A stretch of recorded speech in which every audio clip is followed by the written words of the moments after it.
So you just had a newborn and you bring them to your home and you don't know where your baby should sleep. Let's talk about safe sleep.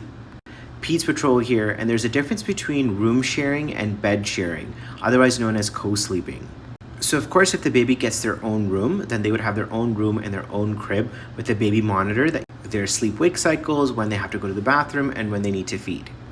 A lot of families, different cultures, and different countries will try what's called room sharing, which is essentially having your baby inside the same room as you, where you and your partner sleep.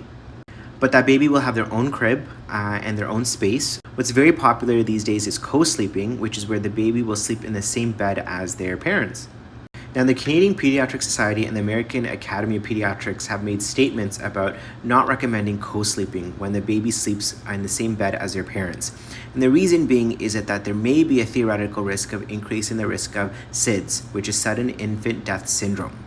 We don't really know the complete reasons for why SIDS happens, but we do know that sometimes overheating, suffocation, the mattress not being firm, parental smoking or other intoxications, sometimes lower socioeconomic status, all of those things in conjunction or individually can affect the risk of the baby having SIDS.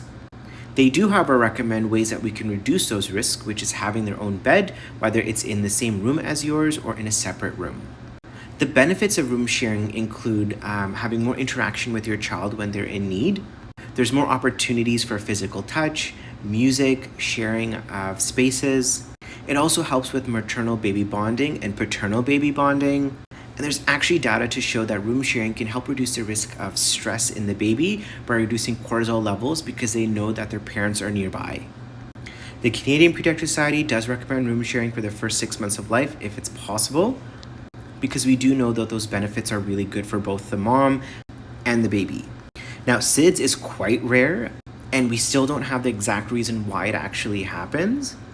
But if you ever notice that your baby right from the hospital either has a fever or looks blue around the mouth or the lips, or has seizures, or has a very weak cry, isn't feeding so well, doesn't have as many good diapers as it should be, those may be some red flags in general, and you should talk to your family doctor, pediatrician, or head to the hospital to get your baby assessed. So comment down below if you've ever done room sharing or co-sleeping and what your thoughts are.